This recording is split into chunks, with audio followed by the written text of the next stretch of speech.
With the fusion of Gohan and Broly, we finally conclude the Buu saga.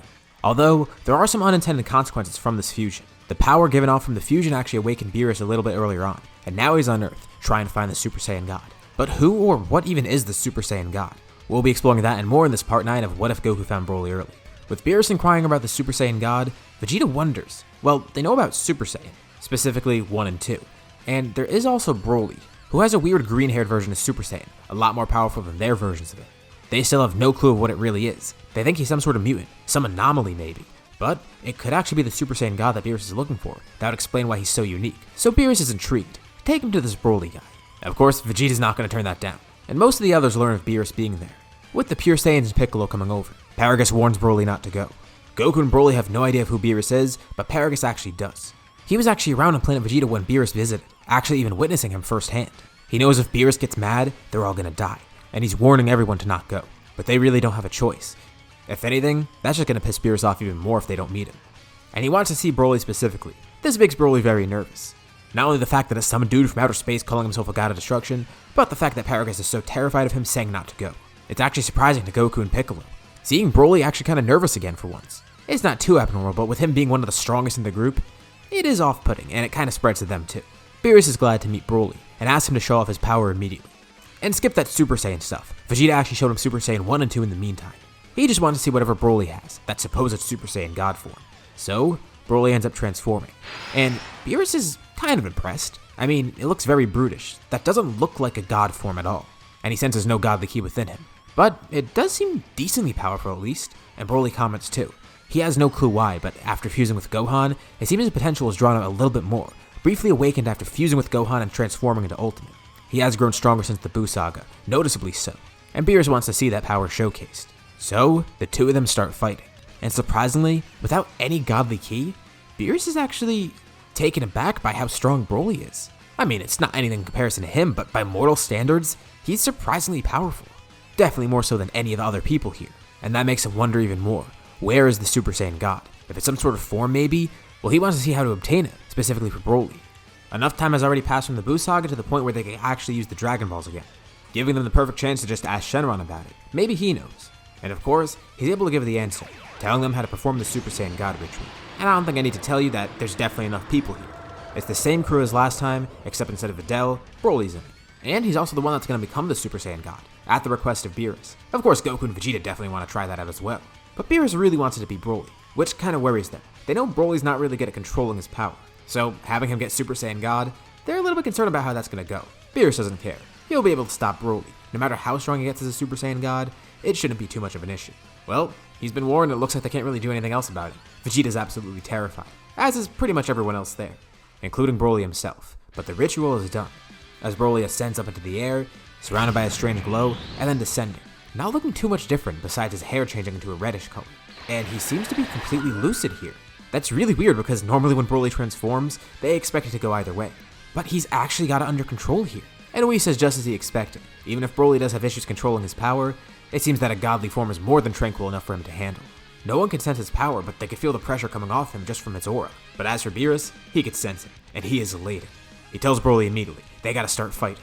Especially in case that power's fleeting. He wants to test it out right now. And Broly has no idea if he's gonna be able to handle it. Not in the sense that he's gonna go berserk and can't control himself, but in the sense that he doesn't know his own strength right now. It's so different from what he's used to.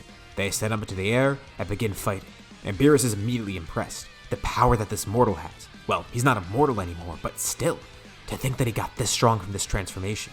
Beerus needs to actually use a little bit more of his power. With the absurd growth Broly has, combined now with his access to godly ki, the raw strength he's giving off is just indescribable. And Beerus tells Broly, he definitely is his rival. He was the one destined to become a Super Saiyan God. Broly is still worried though. With this great power, of course he can go all out against Beerus, but he's worried about using it in any other setting. There's just so much that what if he accidentally causes damage to places where he didn't mean to? Like, what if he's fighting someone on Earth and just accidentally blows up everything? His ki control can only go so far, and then now with this great jump in power, he's not sure how he's going to be able to control it, especially with his experiences from previous forms. And Beerus tells him, it's just like we said, godly ki is a whole different animal. It's not like his normal Super Saiyan transformations. Godly ki, especially in a form like this as a Super Saiyan God, well, Broly should be able to handle it, and if anything, this is the right path for him. A power that's easy for him to control, something that he'd harness pretty quickly. And especially because Beerus knows he has great potential with this form, he wants Broly to continue training with it. He wants him to grow stronger as a Super Saiyan God, and they're gonna definitely be fighting more in the future too. Broly honestly has no clue what to think about this, but Beerus tells him to be excited. He's just become a god. He's gonna be one of the strongest people in the universe, maybe even surpassing Beerus one day. He's already making Beerus use a good chunk of his power, and as much as Beerus hates to admit it, Broly may have the potential to surpass him. The explosive battle concludes. They land back on Earth with Broly de-transforming, absorbing the power into his base, not even realizing it. And Beerus tells him to come to a consensus. Broly's gonna come to Beerus' planet, training under Whis. Beerus needs to make sure he can use his power to its fullest potential. Yeah, that's my fire alarm in the background. I should probably change the battery. Oh well, just ignore it like I'm doing. Speaking of ignoring things, Beerus just ends up ignoring Vegeta and Goku. They want to go train with Whis too. That sounds awesome. They want to become Super Saiyan gods. And Broly actually vouched for them. He tells Beerus he needs their assistance, but Beerus says he's going to be fine.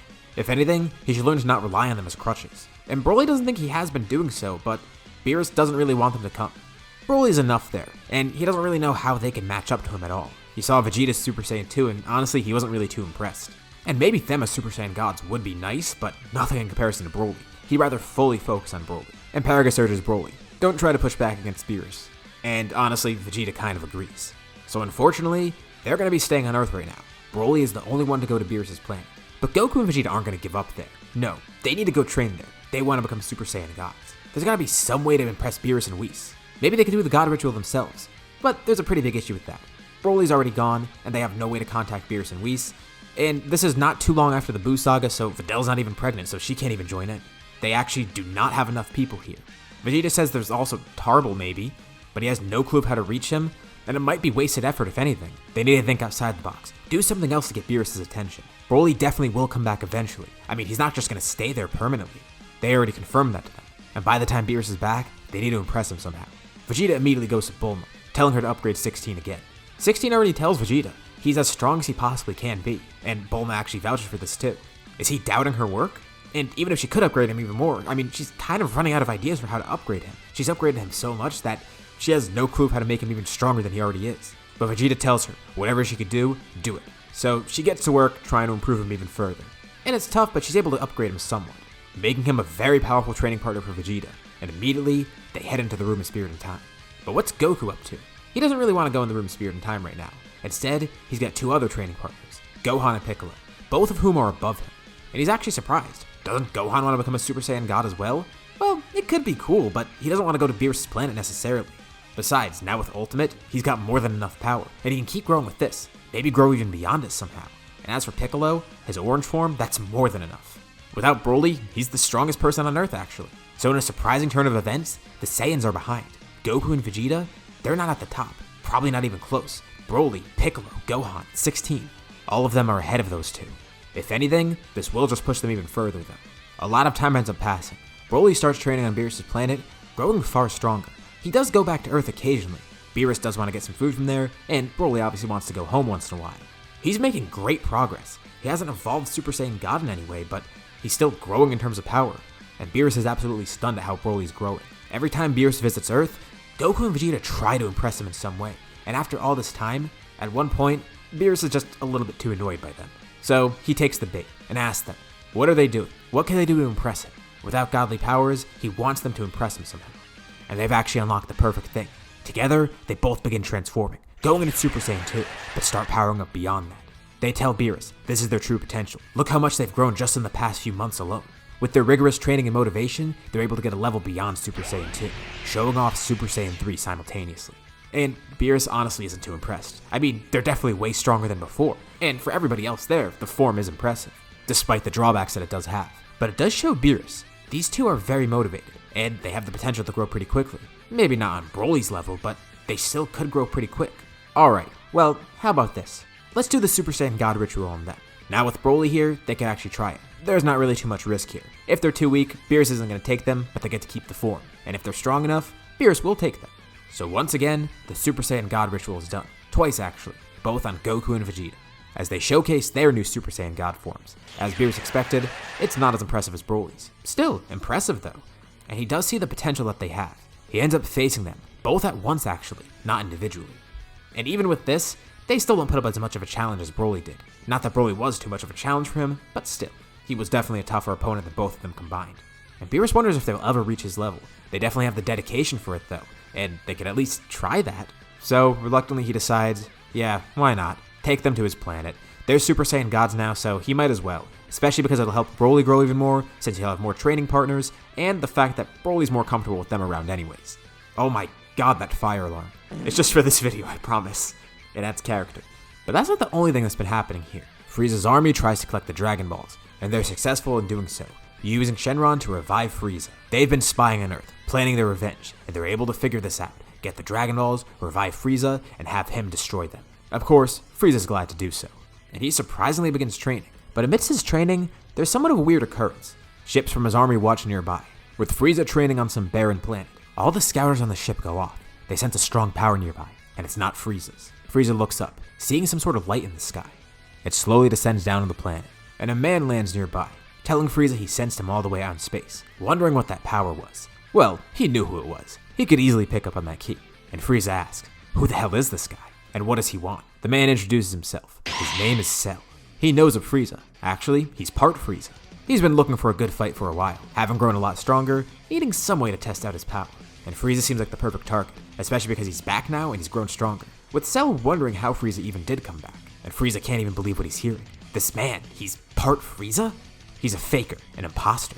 But it's not just that. Cell says he's also part of others too, including some of the Saiyans. Actually, not even from this timeline. But Frieza says if he wants to fight, he's kind of in over his head. He doesn't realize how strong Frieza is now, no matter what intel he has on Frieza. And Frieza starts to transform, showing off his new golden form. He doesn't have much practice with it. He's only been training for about 2 months by now. But he has it, and it's definitely a lot stronger. And Cell's interested. He likes that form. He wonders if he could do it too. More importantly though, he's aiming for perfection. In his mind, a fight like this could help him grow even more. Maybe he could even absorb Frieza's power. Cell's been waiting for so long, trying to find a way to become perfect. He's been training, of course, growing a lot stronger. But he still wants that perfection. And maybe getting power through battle could help. Frieza launches in, and Cell's actually able to keep up pretty easily. And Frieza can't believe it. Someone's able to match this power? And Cell reminds him who he is, all the people he's comprised of. He's genetically built to be the perfect warrior, and he's almost at that perfection. He tries to stab Frieza with his tail, but Frieza's barely able to jump out of the way. And Cell thinks he could drain Frieza of all his power, but he doesn't know if it's worth it, especially for the influence that Frieza might have on him.